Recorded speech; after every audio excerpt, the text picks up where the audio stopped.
আমাদের এলাকার অনেক হুজুর জর্দা খান, খিতাল লাগি খান। আপনারা ইতা বালা না, ইতা সারি দাও।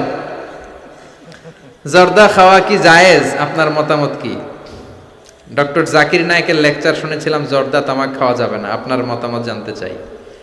জি, ডক্টর জাকির নায়েক ঠিকই বলেছেন, জর্দা তামাক খাওয়া যাবে না।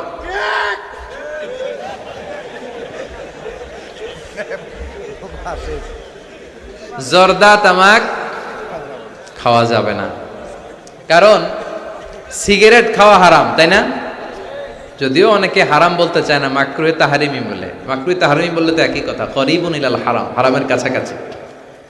তো সিগারেটে যেটা পুরে পুরে খায়, আগুন দিয়ে পুরায় খায়, জর্দার মধ্যে ওটা আস্তে আস্তে চাবায় খায়। কথা বলেন।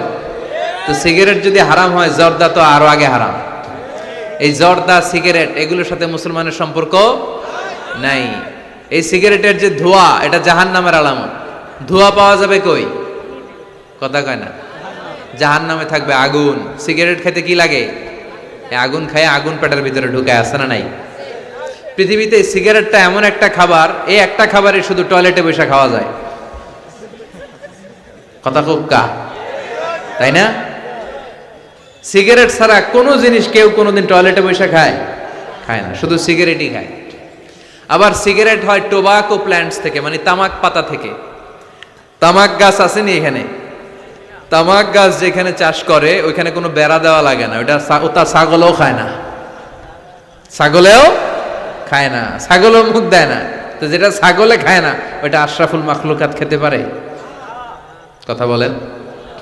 আচ্ছা, পৃথিবীর এইটাই একমাত্র পণ্য যে পণ্যের গায়ে এই পণ্যের বদনাম আর দুর্নাম লেখা থাকে।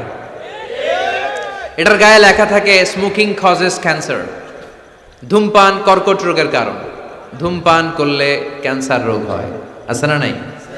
আচ্ছা, কোন চকলেটের গায়ে যদি লেখা থাকে এই চকলেট খাওয়া মাত্রই ডায়রিয়া হয়, খাইবেন?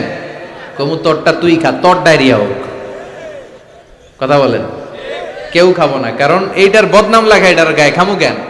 কিন্তু সিগারেটের মধ্যে বদনাম লেখা থাকা সত্ত্বেও মানুষ ধোয়া করে খায়, আর জর্দার মধ্যে এটা আস্তা খায়। এই জন্য সিগারেটও খাওয়া যাবে না, জর্দাও খাওয়া যাবে। কোন আলিম যদি খান, এটা ঠিক না। ওই ভাইকে বলবো আপনি ছেড়ে দেন, আস্তে আস্তে অভ্যাস করেন, পারবেন। একবারে ছাড়া যায় না। কথা বলেন। অনেক দিনের অভ্যাস। যে বেটা প্রতিদিন 10টা গোল্ড লিফ খায়, কয়টা? পরে কালকে যদি ছাড়তেই হবে, ওকে আমার মাইরা ফেলান, আমি মরে যাব, তারপরে ছাড়তে পারবো না। ওরে খাইতে দিতে হবে। কি দিতে হবে? ওরে কমায় কমায় খাইতে দিতে হবে। ওরে বলতে হবে কালকের থেকে 9টা করে খান। কয়টা করে? যে 10টা খায়, ওর 9টা খেলে চলবে না? চলবে। পরের সপ্তাহে 8টা করে খান, এরপরের সপ্তাহে 7টা। ওরে খাইতে দিতে হবে কয়েক মাস, তারপরে 5টা, এরপরে 2টা।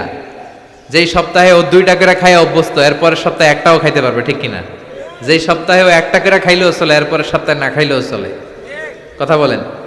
এই যে মদ হারাম হয়েছে গ্রাজুয়ালি, প্রথমে বলছে এটার মধ্যে কিছু উপকার আছে, ক্ষতি আছে, তবে উপকারের চেয়ে ক্ষতি বেশি। ইসমুহুমা আকবারু মিন নাফআইহিমা।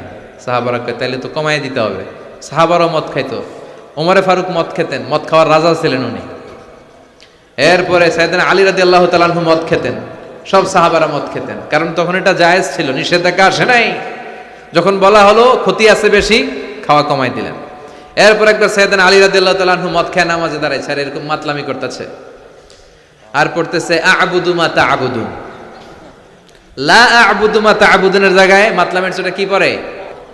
আ'বুদু মা তা'বুদুন। লা আ'বুদু মা তা'বুদুনের অর্থ হলো, কাফিরেরা তোমরা যে মূর্তির পূজা করো আমরা ওটার পূজা করি না। উনি লা বাদ দিলে অর্থ হয়ে গেছে তোমরা যেটার পূজা করো আমরা ওইটারই করি। ভেজাল আছে না নাই? এখন নামাজের পরে সবাই যে ধরছে বিশ্বনবীরে, দেখেন আপনার জামাই কি করছে। তখন আয়াত নাজিল হলো, লা তাকরাবুস সালাতা ওয়া আনতুম সুকারা। মদ খাইও, তবে মদ খাইয়া নামাজে দাঁড়াইও না। তখন 5টা টাইমে মদ খাওয়া নিষেধ হয়ে গেল, কারণ নামাজ কয় ওয়াক্ত? 5 ওয়াক্ত খাইতে পারে না, রাতে ঘুমানোর আগে একটু খায়। এরপরে আল্লাহ ইন্নামাল খামরু ওয়াল মাইসির ওয়াল আনসাব ওয়াল আজলাম রিজসুম মিন আমালি শাইতান ফাজতানিবুহু। এরপর চিরকালের জন্য মদ জু আল্লাহ হারাম করে দিলেন। আল্লাহ একবারে হারাম করলে ভয়ঙ্কর অবস্থা হতো, আল্লাহ ধীরে ধীরে হারাম করলেন। তো যারা এই জর্দা সিগারেট খান তারা আস্তে আস্তে কমাবেন।